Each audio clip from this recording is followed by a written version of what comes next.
가치 평가할 때 핵심은, 그러니까 땅이 있다가 그 땅이 정말 좋지. 그런데 바다 없이는 의미 없는 거죠.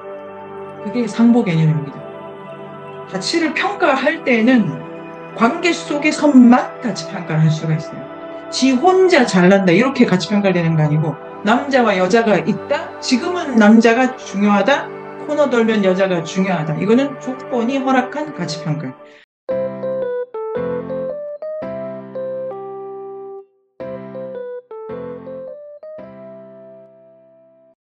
더 이제 일러두기입니다. 다음 원문들의 자역, 글자를 그대로 옮기는 것과 관련해서 현재 있는 동안 나는 내 귀가 소리에 반응하고 수많은 발음들을 판단할 수 있게 훈련해야 했다. 어렵지 않았다라고 하고, 그 다음에 기본적으로 요 표기가 그 소리 기호를 다루는 그런 방식으로, 유럽식 방식으로 쓴다. 자음, 어, 그러니까 모음이 이 그 문단을 보면은 이탈리아, 스페인이나 폴란드어에서는 이 차이가 모음에 있나 봐요. 저는 요새 언어를 이제 모릅니다만 그래서 모음을 표집할 수 있는 언어 기호를 많이 가지고 있다. 그다음에 이제 엄청나게 그 소리에 대해서 훈련한 결과다. 그러니까 의미보다는 소리적 구별을 훈련을 많이 했다. 그리고 실제로 보면은 그 대화 같은 걸 그대로 이렇게 가지고 오시죠. 자, 1장 토지와 경작지를 둘러싼 언어입니다.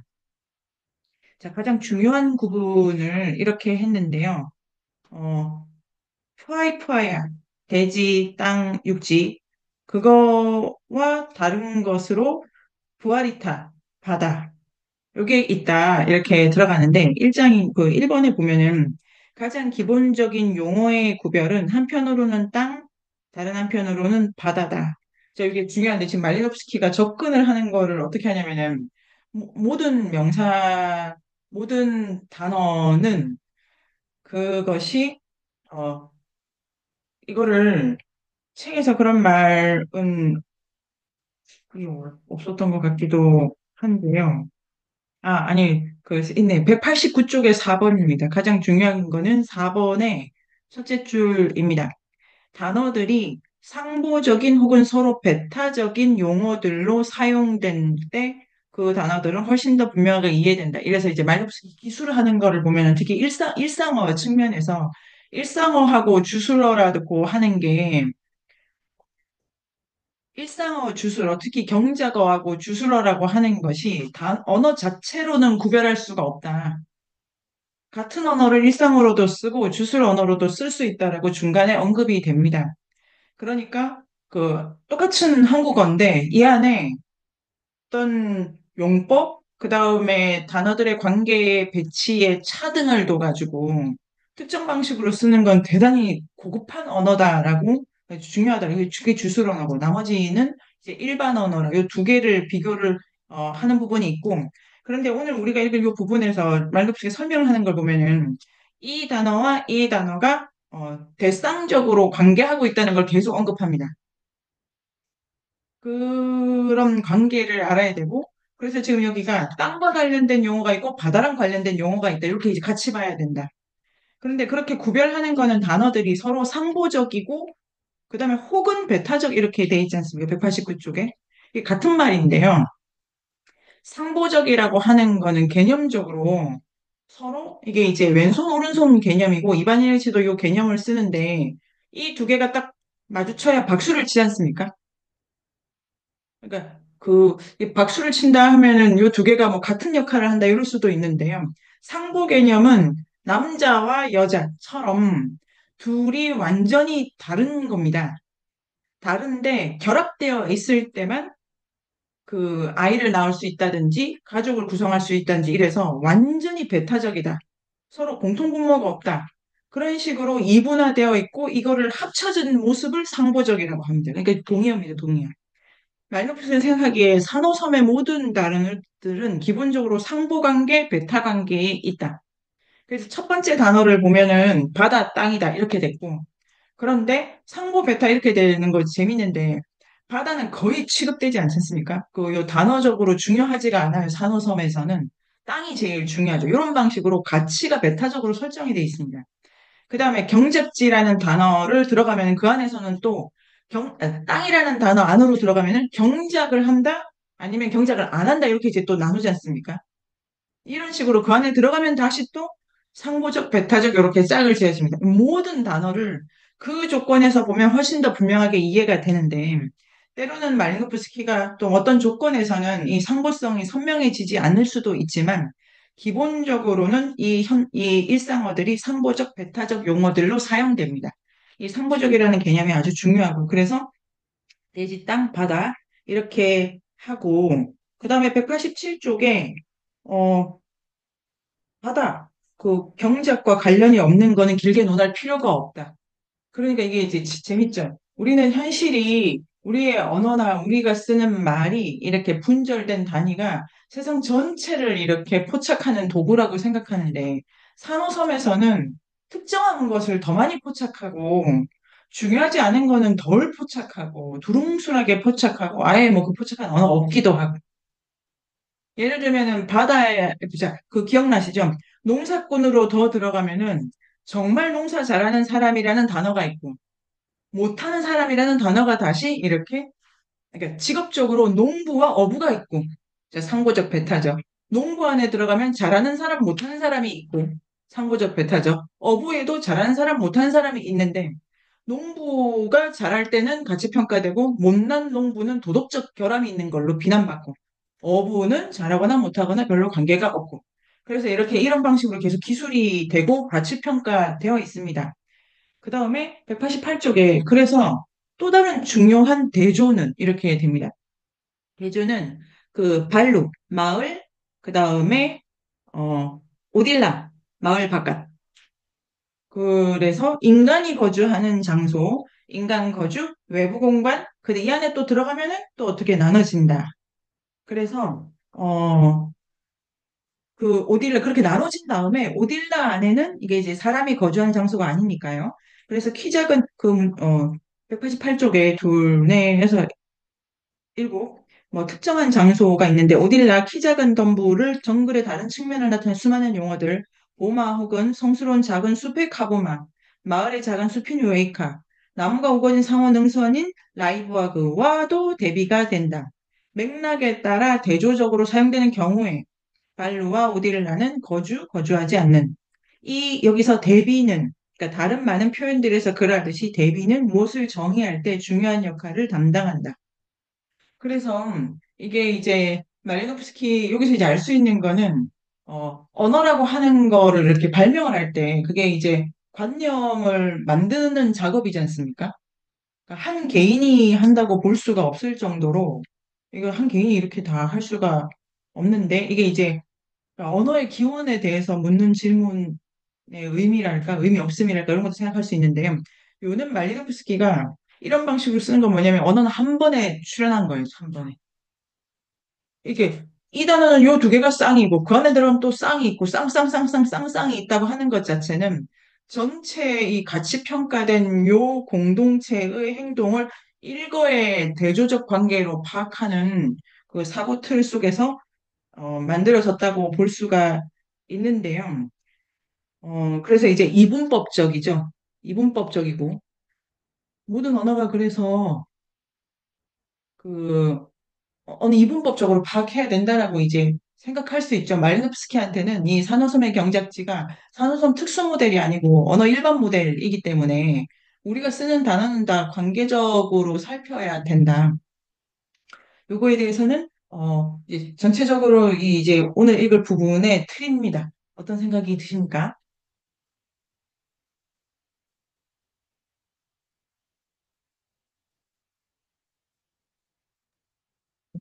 그 맥락을 제가 파악을 어, 못했어가지고 읽으면서는 설명을 들으니까 그 상부적이 배타적인 거가 좀 부정적으로 계속 들렸는데 네네. 네, 그게 기본 토대가 우리가 그렇게 진짜 근원적으로 그렇게 나눠져 있고 지금은 막 이분법적으로 사고하면 안 된다 이런 것들이 많이 퍼져 있어서 네. 근데 다시 근원으로 생각해 볼 수 있을 것 같아요. 땅과 바다 이렇게 나눠지는 것부터 시작해서 다시 본다. 네. 네. 그러니까 지금 비판받는 이분법은 이분법의 결정론이죠. 흑백, 뭐 이게 있다. 그런데 그 태고적 이분법의 핵심 성질은 배타적인 게 아니라 상호적인 거다.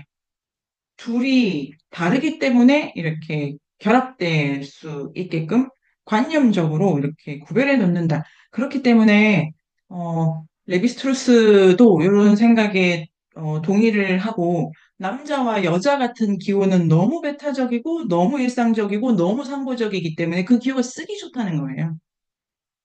그리고 보통의 이분법은 이제 이런 이분법, 상보적 이분법이 아닌 경우에는 그 이분법이라고 해서 흑과 백 이러면 이제 동등한 것 같지만 배타적이고 둘이 동등한 것 같지만 이분법인데 둘 중에 하나에 더 가치 평가하고 있기 때문에 그러니까 척도가 들어가 그러니까 두 개를 뭘로 나누느냐 이러한 척도성 같은 거를 이렇게 따져 물을 수 있죠.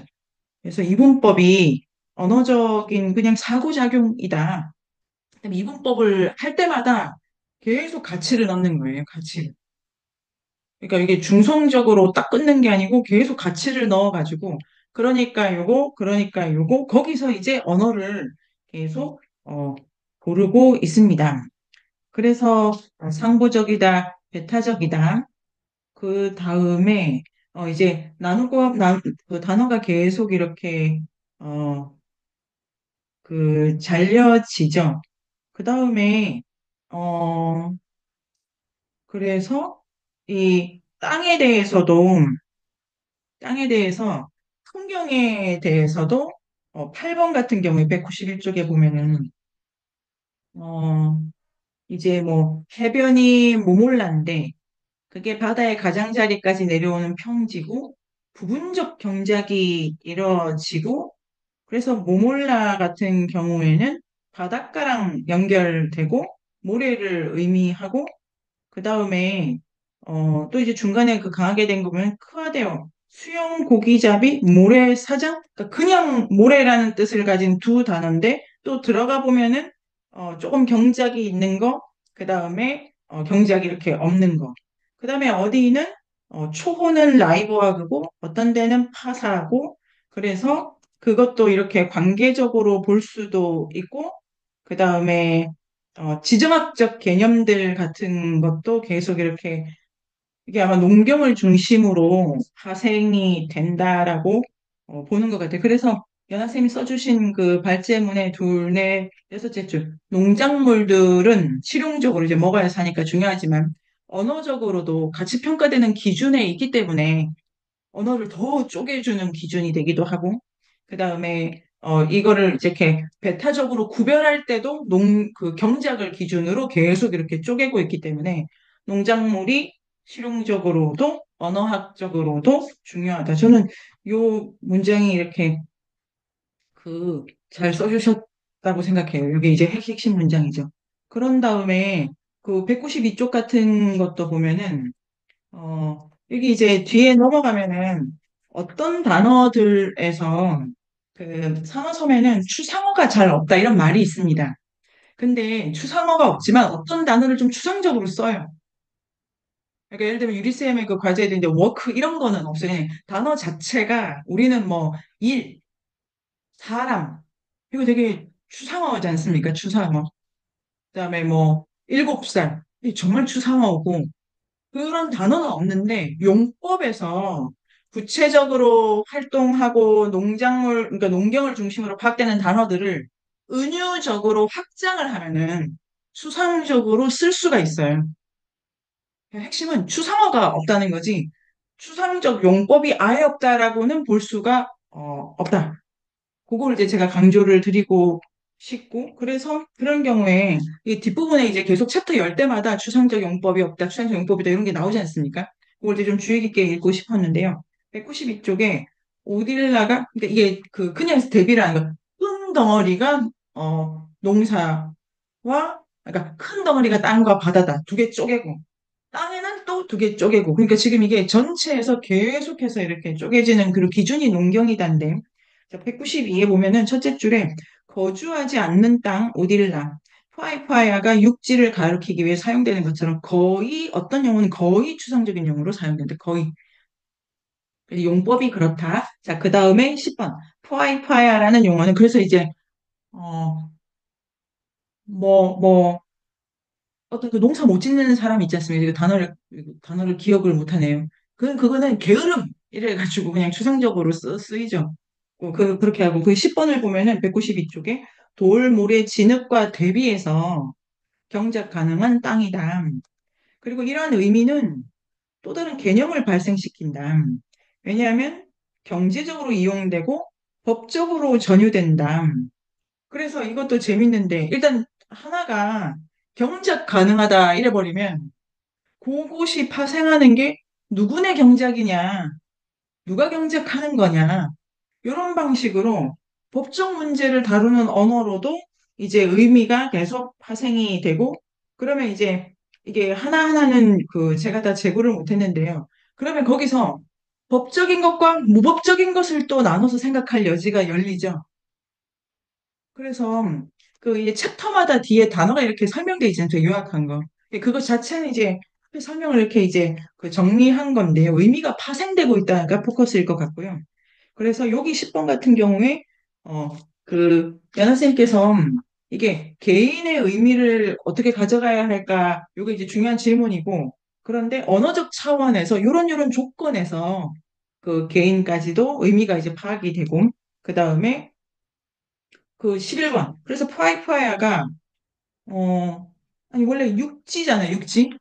육지인데 어떤 조건에서는 육지에서 가장 중요한 건 경작이니까 이렇게 계속 가다가 프라이프라이아가 결국은 경작 가능한 땅을 이렇게 통칭하는 원래 육지였는데 육지라고 하면 경작이 되어야지 이게 이제 제일 중요하다 보니까 그 이 단어가 경작 가능한 땅을 또 가리킬 수 있게끔 그러니까 의미가 이게 우리가 쓰는 현대어도 이러셨지 아침에 아침 먹었어? 야, 아침 어떻게 먹어? 근데 아침에 하는 활동 중에 그게 제일 중요하니까 그게 바로 밥이랑 점심 먹었어? 아니 왜 뭐 하는 거야? 점심 어떻게 먹어?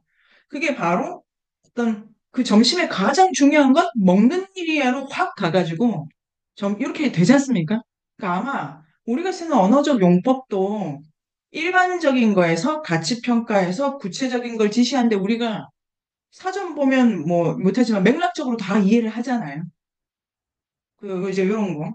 그런 다음에 11번에 그렇게 돼서 분류가 이래서 세부 분류가 쫙 나오는데 요거 재밌죠, 요게.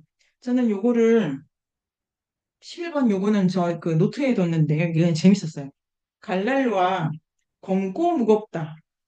그러니까 검은색은 이게 화산섬의 땅이 좀 검지 않나요? 제가 그 세계 테마기행 보니까 아마 이제 되게 좋은가 봐요. 그러니까 검다 있지 않습니까? 우리 동화할 때도 어, 나오기도 하고 항해 있잖아요. 항해. 제가 그 어제 바다 해양인류학 하다 보니까 해양인류학도 아주 재미있었는데요. 해 있잖아요. 홍해 있잖아요. 홍해, 흑해. 이게 어디서 온 거냐? 실제로 홍해가 뭐 바다에 무슨 바다 생물이 녹조류, 갈초리 뭐 이럴 수도 있고 그 설이 여러 가지가 있는데요. 홍해 그 빨간색이 바람의 방향과 관련됐다. 아니 뭐 빨간 거랑 바람이랑 그런데 그러니까 이런 작업을 이제 거쳐가지고 검다 흑해 이것도 어떤 풍요로움 그 다음에 풍요로울 때 계절에 바람이 불고 이 모든 게 응축이 돼가지고 지명에서 색깔을 쓰는 거지. 제가 드리고 싶은 말씀은 색깔이라고 하는 것도 되게 중성적이잖아요. 까만 게 까만 거지. 절대 그렇지 않고 검은 것은 농부에게 매우 좋은 색인 거예요. 어, 페니키아는 자주색을 아주 좋아했대요. 그래서 교황의 원래 법복이 이 자주가 어떤 자주냐면 약간 빨간색 더 들어간 자주. 그런데 그게 페니키아인데 그는 그 사람들이 같이 평가한 거예요, 빨간색. 드리고 싶은 말씀은 누구에게 그 색깔이 의미 있는가에 따라서 산호섬에서는 검은색이 최고로 가치 평가된 단어인 거죠. 그러면 검가를 붙여서 뭔가를 이게 이제 앞에 붙여서 쓰는 거는 되게 높은 칭호가 되겠죠. 아니면 이거 평가가 되고. 11번 같은 경우에 자연도 다 가치 평가된다. 언어가 다 채색을 한다. 그래서 근데 그게 형태적으로 본 건데 검고 무거우면 경작하기 좋다. 형태를 보고 관계를 보는. 그다음에 붉은 그다음에 갈랄로아 이거 이제 그래서 모든 농작물에 적합하다 좋다는 거고 부트막 붉고 가볍다. 얘는 좋고 저 때는 좋고 이게 약간 이제 조건에 걸려 있잖아요. 모두에게 좋은 것이 제일 좋은 것이고 조건에 걸려 있는 거 그걸 붉은 거. 그다음에 카왈라 요거는 또 그 라이브워그 근처의 검은 토양이고 그다음에 둠냐 습지 뭐 그다음에 그래서 요런 단어가 어 사람들이 풍경을 볼 때 아 검구나 뭐 이런 거 있지 않습니까? 그다음에 그 아까 유리쌤 말씀해 주신 것처럼 봄이니까 그 농부에게 푸르다라는 것의 의미는 그 완전히 다를 거고 광부에게 푸르다와는 전혀 다르겠죠. 이런 방식으로 풍경이 다 그렇고요. 그 다음에 요거는 어떠십니까, 여러분? 11번. 그러니까 단어가 다 같이 평가된다.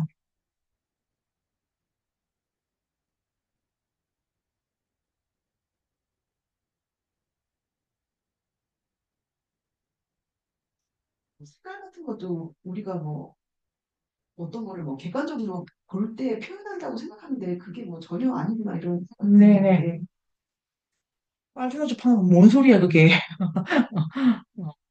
그리고 그러니까 이 언어에 아주 그 응축되면서도 어떤 뭐 네, 유리쌤은 어떠십니까?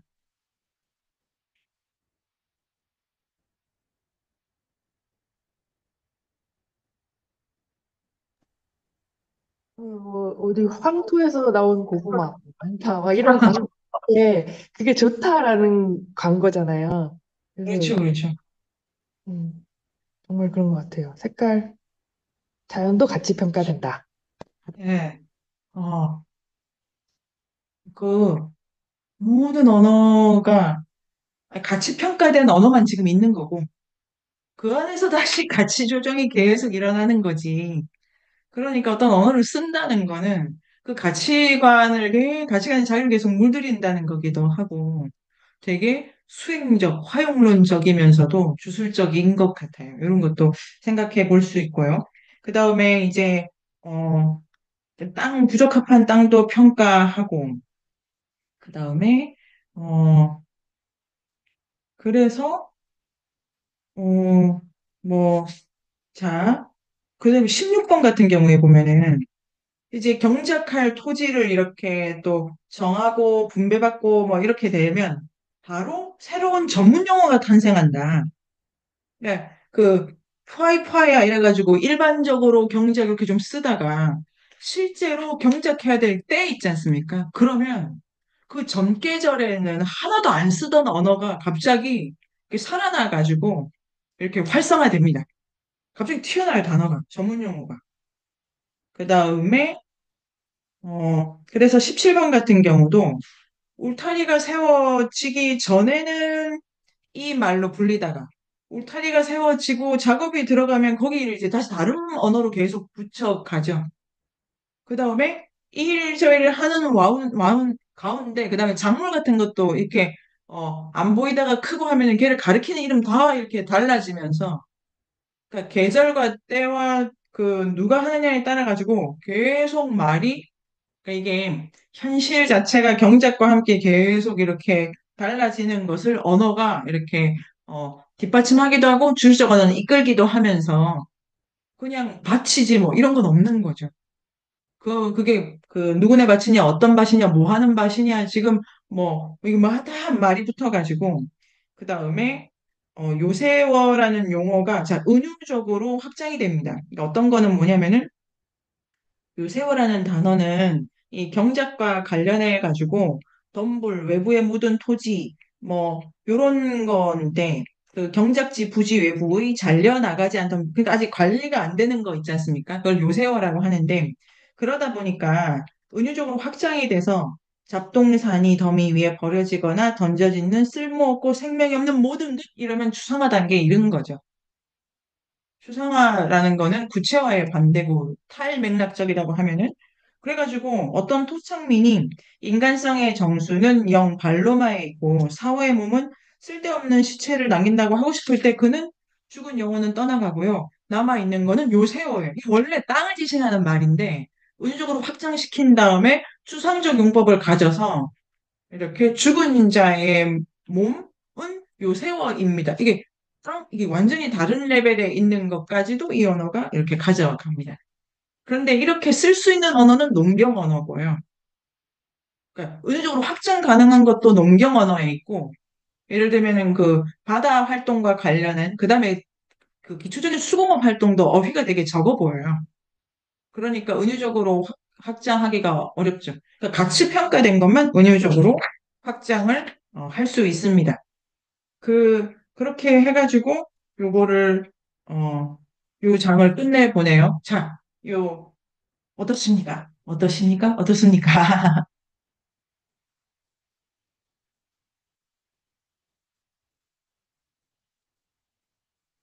아까 그 가치평가 계속 된다라고 얘기했던 것도 그냥 친구들하고 얘기하면은 좀 얼굴 평가 이런 거 진짜 막 얼굴 그런 거 남자들도 하고 막 여자들도 하면서 막 그런 거 네네네. 되게 좋아하고 또 애들도 막 그런 걸 되게 많이 하나 봐요. 연예인이나 뭐 이런 거 가지고.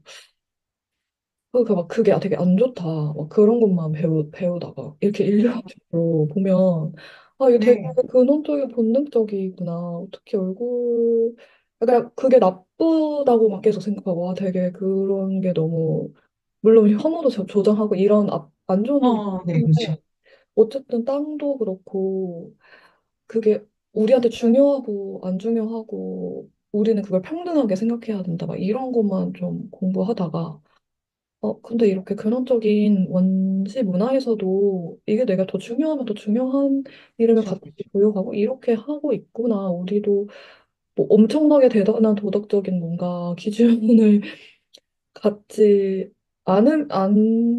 않는다고 그게 뭐 나쁘다는 게 아니라 그냥 우리도 동물이고 어쨌든 인간으로서 그렇게 가치평가 계속 하고 계속 그 가치가 조정된다는 말도 그래서 공부하면서 내 언어를 어떻게 다듬어 나가야 할까? 뭐 이런 거를 더 생각해 보게 되는 거.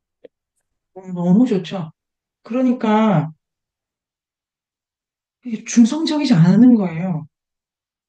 그 자본주의와 화폐 질서가 들어와가지고 10,000원 이래서 모든 걸 거기서 정렬시킬 수 있다 보니까 10,000원하고 11,000원 사이에는 가치 위계가 일단 없잖아요. 숫자밖에 그러니까 많고 적고 요 정도고 그리고 그 국민국가 이러면 공동체의 구성원이 평등하다. 아니 그 민주주의라고 하는 거를 모든 사람이 다 똑같아. 이런 방식으로 안 가져갈 수 있죠. 지금 그 마르셀 모스라든지 경제 인류학을 했던 그 우리가 좋아하는 인류학자 있지 않습니까? 이 모델이 민주적이라고 생각해요. 모든 사람이 자기 자리에서 존재적인 무게감을 가지고 공동체의 상호성에 기여한다. 그러니까 민주를 물어볼까 이런 과제도 있고 그 다음에 연학 쌤 말씀해 주신 게 이제 너무 좋죠. 가치 평가를 안 할 수가 없지 않습니까? 오늘 하루 뭘 해야 되잖아요. 뭘 선택을 해야 되고 오늘 갈 건지 말 건지 뭘 입을 건지 매 순간 우리가 하는 어떤 결정들은 다 가치의 테이블 위에서 놓여 있는 건데 그래서 그 니체라고 하는 철학자가 이제 그 중요한 질문을 딱 이렇게 근대 시민사회가 올라갔을 때 던진 것도 의미심장하고 니체가 그 철학자가 아주 좋아하는 개념 중에 귀족적이라는 거. 아니 귀족은 나쁜 거 아니야? 뭐 그 하인들 착취하고 아니 자기 가치가 있는 거. 자기 가치의 입법자 이런 얘기를 많이 한 맥락도 아주 좋고 그다음에 연하쌤 말씀드리면서 제가 드는 생각이 우리가 쓰는 일상 언어가 얼마나 뭐 예를 들면 효능감 이런 거 있지 않습니까?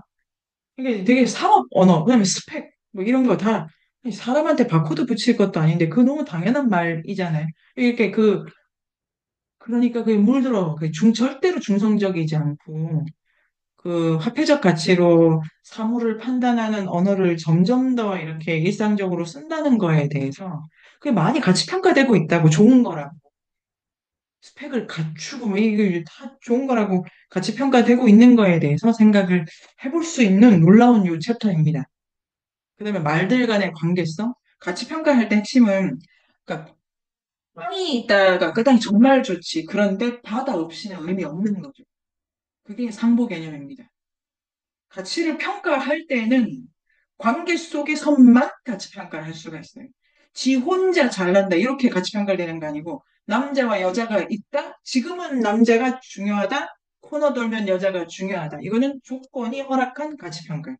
그러니까 주인이 있고 노예가 있다. 이 조건에서 언제는 주인도 노예 없으면 못 살고 노예는 또 주인 이런 조건에서 계속 가치의 관계성을 볼 수 있도록 이렇게 이제 할 수 있죠. 유리쌤 어떠십니까? 아니, 너무 재밌네. 유리쌤 펜이 돌아가는 그 그림이 이렇게 그펜 꼬다리가 요 화면 하단에 가볍게 혼자 얘기를 엄청 열심히 하고 있어요. 유리쌤은 평정하신데 밑에서 유리쌤 어떠십니까?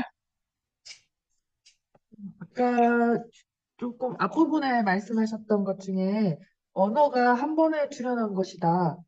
네네. 라는 부분에 대해서 이게 제가 이해를 다 못한 것 같아요. 메모를 하다가 막혔거든요. 그, 자, 남자를 먼저 언어를 만들고, 그 다음에 여자를 만든다. 이렇게 되어 있지 않고, 육지바다가 한 세트로 와야 되잖아요. 그 최초의 풍경에서, 어, 언어라는 게, 그러니까 누가 만들지 빼고, 언어가 이제 출현하고 있는데, 요걸 제가 전체를 다 응용을 한 건데요. 신화가 일단 우리보다 존재보다 앞에 있었지 않습니까?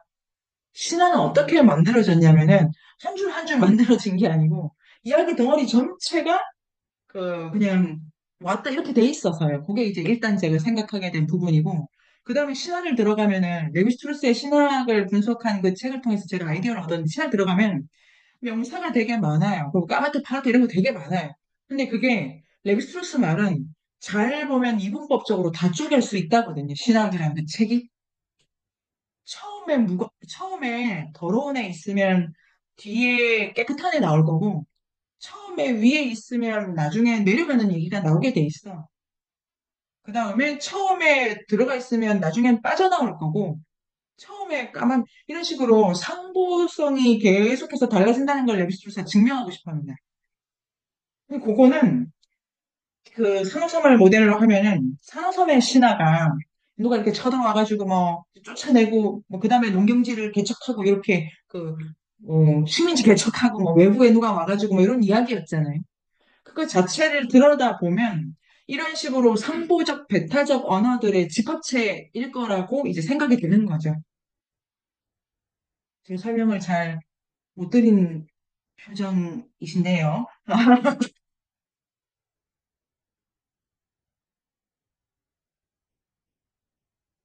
전체가 한 세트로 온다. 왜냐하면 그 말씀 드리는 이유는 상보적이다라는 요 개념 때문입니다. 요 말 때문입니다. 상보는 세트예요, 세트. 남자가 있으니까 여자가 이렇게 아니고 남자 여자 일단 쓰자. 기호로. 육지바다 기호를 쓰자. 그거를 쓸 때 다시 또 세부적으로 또그 여기 따라 붙고 이게 이제 전체 세트 다 이제 설명을 잘 못 드리고 있습니다. 지금 어떠십니까, 유리쌤?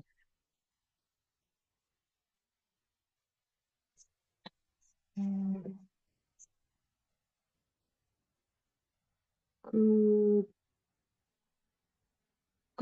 기호로서 뭐 사용할 때 하나를 얘기해도 그게 사실은 상보성에 의한 세트가 같이 오는 거다라는 걸 이해할 수 있을 것 같고요. 그다음에 근데 그게 이제 가치라는 말이 지금 정의가 여러 가지가 있을 것 음, 같긴 한데 가치가 먼저 있다라고 할 때 그거는 그냥 그 구별을 말하는 거죠. 뭐 어떤 차이? 어, 가치의 차이? 네. 네네. 이분법을 쓴다. 그러니까 상보는 기본적으로 항이 두 개입니다. 항이 두 개. 항이 두 개인데 항이 두 개라 그랬어요. 이반일리치가. 그 항이 두 개라고 하고 이반일리치 여러 그러니까 오른손 왼손 있잖아요. 이게 문화적으로 그러니까 똥 닦는 손, 밥 먹는 손 나눈다든지, 그 오른손잡이한테 엄청 한다든지, 이거 대부분 비슷하다고 하거든요. 오른손잡이가 일반이에요, 일반. 어느 문화는 오른손을 권장해. 그게 그런다든지, 이거 할 때 있지 않습니까? 이렇게 두 개를 나누는데, 나눌 때 가치를 가지고 나누는 거예요. 그 나누는 때 가치가 들어가요, 나눌 때. 예를 들면은, 육지바다 이걸 나눌 때, 땅을 파야지. 먹고 살아야지. 땅에서 나온 거 먹어야지. 이런 식으로 가치를 부여된 걸 가지고 이렇게 나눈다죠. 제가 왜 이 말씀을 드렸냐면은 상호적 개념이 세상을 이렇게 투명하고 말끔하게 자르려는 개념적 그 언어 사용이 아니고 특정한 가치가 이게 이제 그 언어 때문에 특정한 가치가 추구되고 특정한 가치 때문에 그 언어를 쓰고 이런 게 이제 대목임이 이렇게 일어나는 건데 그 같은 사건인데요. 뭘로 이 세계를 관념적으로 이렇게 딱 자를 건가는 내가 좋아하는 거, 내가 옳다고 생각하는 걸로 일단 자르죠. 요런 방식입니다. 남자와 여자라는 기호를 쓴다. 그런 것도, 어, 사람이 태어나야지. 이런 기준이 있기 때문에 남녀라고 하는 기호를 아주 이렇게 선명하게 가지고 간다고 할 수도 있고, 육지 바다로 세상을 안 나눠도 되잖아요. 세상을 그냥 위아래로 나눠도 되고요. 좌우로 나눠도 되고 여러 가지 있을 것 같은데 그게 가장 이 이제 우리가 지금 읽었던 부분에 이 산호섬에는 대분류는 그거에서 시작을 한다는 거예요. 모든 언어가 이 산호섬 사전 그려지시죠? 알파벳 순으로 가는 게 아니고 육지바다가 이렇게 첫 챕터예요. 처음에 그 다음에 이제 육지에서 중요한 땅부터 이제 계속 개념 파생이 일어나잖아요. 지금 이 끝에 이게 그 나름대로 사전 작업을 한 건데요. 근데 바다에 해당하는 거는 이분법인데 저 뒤에 조금 있을 거 아니에요? 몇 달. 이런 식으로 할 때 가치를 중심으로 이거를 이분화한다. 그러면 유리쌤은 어떠십니까? 그 가치는 또 누가 주냐? 신화가 준다. 이렇게 되네. 네, 유리쌤.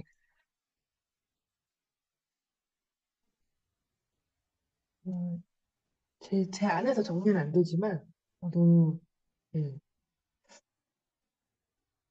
이해를 해보고 싶고요. 어, 그, 근데 이제 되게 그냥, 왜 그게 더 가치가 있어? 뭐, 이렇게까지, 이유를 법은 없지만, 왜냐하면 신화라는 거는 또 나중에 만들어진 것이기도 한데, 태초의 얘기이기도 하고 하니까, 네, 왜 그게 신화가 출발점인데 사실은 신화는 나중에 만들어진 거니까 이제 왜라고 물으면은 답은 없지만 어, 가치를 부여한다는 것이 중요하다라는 걸 알 것 같아요. 가치를 계속해서 해야지만 살아갈 수 있다. 그러니까 약간 윤리를 만들어 주는 것 같고요. 그리고 그 조정해 나간다는 것도 계속 그러면서도 그러니까 가치가 부여된 말을 속에서 태어나서 그거를 사용하면서 사는데 그걸 사용하는 와중에 또 조정이 일어나고 이런 것도 흥미롭고 어, 그렇다고 해서 더 가치 있는 것이 만약에 그러니까 나한테 더 중요한 게 육지라고 해도 바다에서의 활동도 멈추지 않고 또 계속 하는 것이고 그런 것도 재밌고 그러니까 가치 있지 않다고 해서 그거를 안 하는 것이 아니라 그것이 동시에 가는데, 얘기를 하다 보니까 모르겠어요. 복잡해요. 근데 그 질문이 참 중요한 질문이죠. 왜라는 질문을 왜 넣지 않아야 되는가? 왜라는 질문, 아니, 그게 참, 저도 답이 없고요. 그런데 왜라는 질문을 던지지 않는다. 왜 그랬을까? 이 기원에 대한 질문은 이 사람들이 안 던진다고 말리nov스키가 여러 번 얘기하니까요. 그런데 유리쌤 지금 말씀해 주신 게 너무 좋은데, 가치 없이는 살 수 없다는 조건만 있는 거지. 방향을 정해야 돼요. 방향을 정해야 돼요. 방향을. 내가 오늘 집을 나갈 건가 들어갈 건가 수조를 들 건가 안 들 건가 그게 내가 정할 수는 없죠. 조건이 뭘까? 아, 해가 떴고, 이거 다 맞춰야 되는 거긴 하지만, 이 움직임에, 그러니까 모든 생물이 그렇게 했죠. 모든 생물이. 아니, 개구리가 아직도 지금 웅크리고 있으면 안 되지 않습니까? 지금 때가 어느 때인데, 얘도, 그러니까 자연도 같이, 개구리도 같이 평가하죠, 지금. 지금 내 나갈 때다. 그러면 지금은, 요런 데다. 그리고 곰도 겨울에 같이 평가하죠. 지금 이제 들어갈 때다. 나한테는 어떤 중요도가 있다. 여기가 저기가 조건에 맞춰가지고 그렇게 가치를 가져야 된다는 거를 중요하게 본다. 본다. 왜라는 질문의 어려움과 네, 옥현님 어떠십니까? 어, 그 상호적이라는 게 뭐, 너를 생각할 때 나와 너는 정말 동시에 나와야 되는 그렇죠. 거라는 네네. 생각이 들고요. 네네. 그러면서 뭐 배타적이라는 게 어, 이거는 여자가 아니면 남자인 뭐 그런 건가? 상호적인 것과 배타적인 게 뭘까? 이런 궁금이 생기네요. 참, 왜 한국어 강독과 영어 강독과 이거는 영어책을 봐야 되나? 오아인가? 막 이런 생각도 드는데요. 어, 저는 이제 동격이라고 생각해요. 배타적이라는 거는 개념적으로 중복되지 않는 거예요. 그러니까 육지하고 바다는 그냥 중간이 없어요. 농부가 왜 이런 문제 아니고 개념적으로 땅하고 하늘은 그냥 중간이 없는 거예요. 땅하고 하늘. 이렇게 개념적으로 세계를 나눌 때 이렇게 그 끈을 샥 긋지 않습니까? 샥 긋는 그게 샥 그어가지고 못 섞이게 했어. 그래서 배타적이라고 할 수 있죠. 베타도 이렇게 그두 개를 갖고 떠올리게 되죠. 그 단어만 떠오르면은 너나 이렇게 그래서 내가 넣을 수는 없죠. 그 다 단어 두 개. 그런 의미에서 베타인데 혹은 베타 그런데 이게 지금 뭐 그 말을 이렇게 이제 그 외국어로 번역된 책을 읽을 때 저도 이렇게 제가 말씀드렸나요? 제가 미야자키 하야오 그 부산 한일문화재단에 가가지고 강의 초청 받아서 갔는데 거기는 일본어를 날고 기는 선수들이 있을 거 아닙니까? 한일문화교류협회예요. 한일문화수교 60주년 다 일본어가 그냥 밥 먹을 때 그냥 샬랄 근데 제가 아주 일본 하나도 못한다 그랬더니 뭐지 얘는 초대해놓고 되게 난감해 하셨어요. 사람 잘못 불렀네 이런 분위기로. 근데 아, 자 그런데 결핍감을 이런 책을 읽으면 안 느끼게 됩니다. 왜냐면 어떻게 읽어야 되냐면은 이 준 단어의 맥락 안에서 주권을 계속 돌리다 보면 느낌 오시죠? 맥락이 있어요, 맥락이. 그 말레우스키의 말에 따르면은 이 책 안에서 돌리는 맥락이 책이 세 권이나 되잖아요. 그걸 충분히 숙지하면은 번역자가 어디를 잘못했는지 알 수 있어요. 이 전체 맥락이 어디를 향하는가를 계속해서 읽으면 그래서 저의 자랑입니다만 저 옛날에 일본어 못할 때 일본어 번역한 거 이거 아무래도 못해봤다고 뭐 맞추고 이런 거 되게 많았는데 번역된 책 심하게 읽어가지고 원문의 오역을 시작해서 일본어 못하는 그래서 막 천재났다 이런 얘기 칭찬 듣고 그런데 그게 맥락적이라는 의미 관계적이라는 거의 의미 상보는 그렇게 해석이 되면 그럼 그지 핵심 덧이 있어야 되는지 첫 번째 말씀해 주신 것처럼 그 상호적인 것과 배타적인 게 전혀 다른 거라고 생각했는데 어, 이게 좀 이어져 있다는 게 참 맞습니다 맞습니다 네, 제일 아, 신기하네요. 네 배타적인 건 나쁜 건데 아니야. 다르기 때문에 같이 할 수 있는 게 있는 거예요. 그러니까 혼자로는 의미가 없고 이걸 딱 맞물리면 뭐가 일어나. 남자 여자 기호는 진짜 좋아할 만한 거예요. 하고 있으면 아무 일도 안 일어나. 붙여놨더니 새끼가 나와. 얘는 뭐냐면 없던 애야. 요런 식의 관계성이 있다. 207쪽에 보면은 농작물이 진짜 중요한 그 있죠. 이 농사가 중요한데 왜 중요하겠어요? 작물을 봐야 중요한 거니까. 자, 그래서 이 207의 1번 경작지 생산물 혹은 농작물이란 관념을 나타내는 추상적인 명칭은 없다. 자, 사과, 작물 이런 말은 없나 봐요. 그러니까 농사는 불가능하겠죠. 이렇게 추상적으로. 그래서 없는데, 그렇지만 토착어법에는 엄청나게 관심을 쏟아부으면서 의지하는 경작지의 작물을 이게 그래가지고 그 농작물 주변으로 식물에 대한 어휘가 무궁무진한가 봐요. 그리고 식물의 세부에 대한 어휘도 무궁무진하고 이게 제가 그 신화의 식탁 위로를 쓸 때 그게 요리책이지 않습니까, 나름? 근데 요리를 할 줄 몰라가지고 이 어휘가 책은 식탁 위로인데 식탁 위에 뭐가 올라가는지 뭐 그릇 이름 많지 않습니까? 볼, 야, 뭐 이래서 커트러리의 이름 이런 거, 아, 보캐블러리 딸린다, 딸려 이러는데 그 좋아하는 일에 대해서 막 이렇게 세부를 알게 되잖아요. 그 여기 이제 엄청나게 단어가 많나 봐요. 단어가 많고 그 다음에 자 2번 그래가지고 무누무누 있지 않습니까? 밑에 넷째 줄에 무누무누는 음, 쓸모없다, 경멸적이다.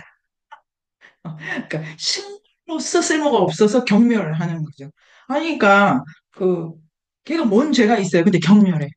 그렇게 그래서 이게 가치 평가를 어디까지 넣냐면은 그냥 자연의 아니 무슨 나무 이 가지 저 가지를 경멸해. 이게 뭐 그러니까 만약에 제가 시판 좋아하잖아요. 그러면 안 나오는 펜을 제가 경멸해. 이펜 같지도 않은 이거. 어? 이게 뭐야? 존재 가치도 없어. 막 이렇게 비난하고 욕을 퍼고 뭐 이런 거죠. 가치 평가에 물들인 세상에 산다는 거는 그래서 그러니까 아까 그 질문 참 좋은데 혐오나 경멸이라는 게 없지 않아요? 인류 어떤 사회에서도. 그런데 어떤 방식으로 이제 그 느낌을 가져가느냐 이러면서 이렇게 재밌다. 그래서 많이 웃었어요. 저는 아니 무슨 죄야 무슨 죄. 자기가 그러려고 태어났어. 그런데 산호섬에서는 문제가 되는 거예요. 산호섬에서. 그런 다음에 그래서 209쪽에 이제 이거 유리쌤 생각나는데 농부들이 할 얘기가 많다. 농작물에 대해서. 진짜 할 말이 되게 많다. 그러실 것 같아요.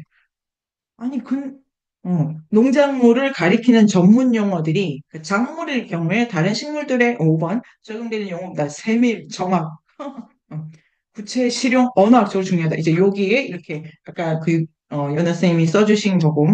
그 다음에 자, 209쪽에도 6번을 보면은 경작되는 농작물을 다른 식물로부터 구별, 한 쌍의 단어를 쓰는데 우리의 오래된 재밌는 표현이죠. 우리는 누구면 말없이 자기를 여기다 끼워놨어. 그런데 오래된 벗인데 그 단어가 오딜라와 바굴라잖아. 이게 되게 유머가 있죠. 아니 이분이 되게 말롭스키 유기품 선생님 전기도 보면은 되게 금욕적인 것처럼 그려지기도 하고 너무 이렇게 이제 철저하기도 하고 뭐 또 그 일기 때문에 이 사람들이랑 가지는 어떤 자기 내부의 괴로움 이런 거 근데 되게 유머가 있으시고, 전 여기 웃었어요. 우리의 오래된 건 누구? 나? 나 아닌데? 그런데. 자, 그래서 대조를 통해 구별한다. 그러니까 어떤 대조를 계속 이제 한다. 그래서 카이 오딜라 뭐 이렇게 이제 뭐 카이 라이보아그 뭐 이걸 가지고 경작에 대해서 오딜라 바굴라 오딜라는 야생에서 자라는 모든 것, 바굴라는 경작되는 모든 것. 이렇게 이제 가면서, 자, 211쪽에 8번. 우리의 농작물들의 가장 가까운 일반 용어가 있습니다. 그 카올로, 방언도 있고요. 그게 이제 일반적 채소 식량 포괄합니다. 그러나 다른 형태의 채소 식량과 구별할 때가 있어요. 주요 식량, 곧 타이투를 의미합니다. 작은 양, 쿠바, 큰 양, 우리, 타로 이렇게 특별하게 카올로는 타이투 덩이 줄기의 동이 그러니까 이게 원래 일반 명사인데 그거를 이제 더 식량 중에서도 제일 중요한 걸 또 바로 지시하게 되죠. 그래서 이런 일이 벌어지고 그래서 두 줄 내려오면은 타이투는 토착민의 주요 식량일 뿐 아니라 이제 그게 주요 식량이기도 하고 많은 양으로 저장, 교환, 선물, 예시, 전시 가장 광범위하게 사용돼서 카울루라는 자, 이 핵심이 원래는 카울로가 그냥 농작물에 가까운 일반 용어처럼 보이는데 카울로는 본래의 자리에 있는 경작지 농작물을 가리킬 때 사용되지 않고 자라나는 식물을 가리키기 위해 사용되지 않고 땅에서 뽑아내자마자 이렇게 되죠.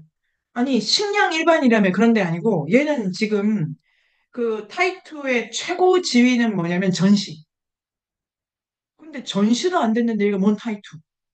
그러니까 그때는 카울로 이렇게 이제 단어를 이렇게 씁니다. 그러니까 때와 조건에서 그 카울로를 타이투와 동의어로 이게 뽑을 때 뽑아내자마자 이렇게 이런 부분이 재미있고요. 그래서 동의줄기를 땅에서 뽑아내자마자 카울로가 된다. 부하의마에 저장될 때도 카울로가 된다. 그러니까 이게 이제 이런 방식으로 가면서 그 밑에서 둘, 넷, 다섯, 여섯 단어는 이러한 형태로 사용될 때 이제 이렇게 이제 소유 명사도 붙이면서 이렇게 점점 더 조건에서 있고 그 다음에 잠시 주제를 벗어나서 해서 211쪽도 중에 봅니다. 고기를 가리키는 일반 용어가 없다. 그러니까 고기 있지 않습니까? 고기. 제가 요 개념이 고기로 태어나서 이 한승태 작가 이런 책도 있고요. 그 다음에 빌 발로무드가 악어 책 이름을 까먹었네요. 그러니까 고기 개념은 뭐냐면 우리도 고기가 되지 않습니까? 자연의 고기. 자연의 식재료죠. 우리의 육신도. 그러니까 고기 개념은 인간도 동물도 식물도 죽은 것으로서 이렇게 일반화시키는 추상명사죠, 추상명사. 그게 없다는데, 고기일 경우에 특히, 어, 이제 고기 이제 동물로 관련된 용어로 주로 쓴다고 여기서 요 상성에 들어가면, 아니, 자, 재료에 대한 동물의 이름으로 불리고, 그러니까 살을 가리키는 단어가 빌리 요나가 있나 봐요.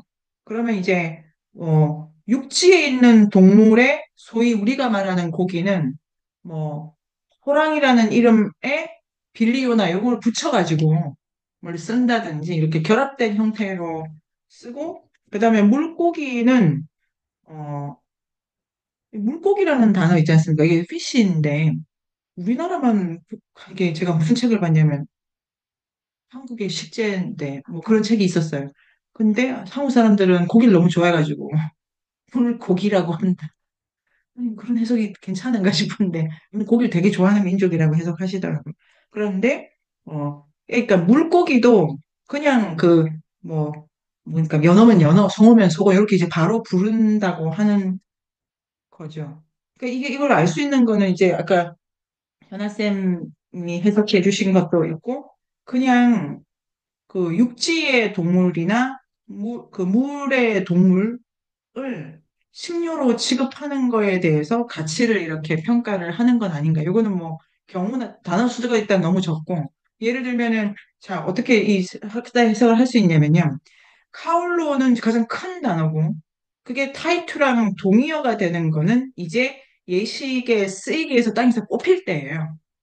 그러면은 이 타이투는 뽑혔기 때문에 죽은 거죠. 땅에 있을 때 자라고 있고 이제 사는 건데 우리가 이 식물을 전시하려면 걔를 땅으로부터 이렇게 죽이는 거지 않습니까? 그러면 이 타이투 이게 이제 죽은 생물인데 그렇게 평가가 안 되고 이제 어 작물로서 훨씬 더 가치 평가되는 이런 장면도 있어서 더 큰 일반 명사를 주는데 그러면 동물 같은 경우 이제 죽였으니까 더 큰 일반 명사를 주느냐 그게 아니다 아예 없다. 그래서 식재료의 가치 평가가 있고 9번에도 카울로 이것도 쌓아놓은 타이투 이런 방식으로 또 쓰입니다. 그 뽑히자마자 쓰이면서 그래서 이제 수사가 붙어요. 수사가 붙는데 그 수사는 바구니 단위에서 붙고 이제 중요하게 평가가 됩니다. 그 다음에 이제 이렇게 중요한 타이투 카울로가 있고 212쪽 10번 같은 경우에 이제 주요한 농작물 이름 있고 백인 수입품 이름 있고 백인들이 준 단어도 이제 잘 쓰고요. 그래서 12번 때로는 카올로 때로는 카바일로아 그래가지고 아니 얘도 그럼 하급 농작물인데 카올로야? 그다음에 야생 열매 그래서 요 두 12번 같은 경우에 농작물 일반으로 다시 카올로가 언급되고 있는 예를 보여주는 거죠. 지금 이거 되게 드라마틱한데요. 일반 명사, 최고 타이투, 그 다음에 다시 그냥 하급 농작물을 가리키는 말로서의 카올로? 이렇게. 근데 그거를 보려면은 12번 둘째 줄. 야생 열매라고 하는 요 대비 속에서 이렇게 하고, 그다음에 이제 또 어떤 즐거움을 주는 어떤 것과의 야생 열매의 그 동의어를 이렇게 가져가는 거. 그다음에 13번은 이제 성장과 관련해가지고 동사가 명사로 쓰이는 예도 있고, 그다음에 14번 전체를 구성하는 일부가 독립적인 형태로 사용될 수도 있고요. 뭐, 이거는 그냥 언어에도 많이 있지 않습니까? 뭐, 제가 걸어갈 때 제가 항상 배낭을 메고 다니니까, 배낭 왔다. 아니, 애들이 그 중고등학교 때 담임선생님 별명 붙이는 거 다 부분을 가지고 전체를 표현하잖아요. 안경 왔다느니, 뭐, 바지 왔다느니, 뭐, 이렇게. 그런 것도 생각할 수 있고. 그 다음에, 자, 연하쌤 14번이 연하쌤의 질문에 해당합니다. 개인이 뭐냐면은, 14번 밑에 셋째 줄, 토창민에게 소유격을 쓰면 개인의 의미, 개인의, 그건데 그게 약간 강조하는 거다. 지금 이게, 어, 지금 저기에 누가 있다, 요 정도 다 이렇게 하고. 그래서 요 관계하고 17번, 자, 18번에 우울라, 요거 이제 말씀해 주신 거죠. 몸통의 기저, 타프 하나 몸통의 주요 부분, 다부 하나 몸통 꼭대기, 도가나 끝. 이래가지고, 이거는 모든 식물의 기저, 주요 부분, 꼭대기 끝 뭐 이렇게 다 있는데 요거는 은유적으로 강보면 외연을 가진다. 모든 식물에 다 쓸 수가 있고 심지어 주술 문구 같은 것도 어 요렇게 그러니까 주술 문구가 그 시작하고 중간에 있고 끝나는 이것도 주술은 이제 어떤 말의 진행인데 그것도 식물이 자라듯이 하나하나 보고 그다음에 그 다음 줄이 이제 연하 쌤 강조해 주신 거죠. 원칙의 원인, 이유, 토대를 몸통의 기저에서 우울라를 가지고 하고 타프 하나는 사물의 표면이 아니고 중간 부분. 그래서 식물 영어를 가지고 가장 중요한 주술의 진행에서 코스를 맞춰가지고 설명을 합니다. 인류학의 숲으로 초대합니다. 인문세닷컴에서 만나요.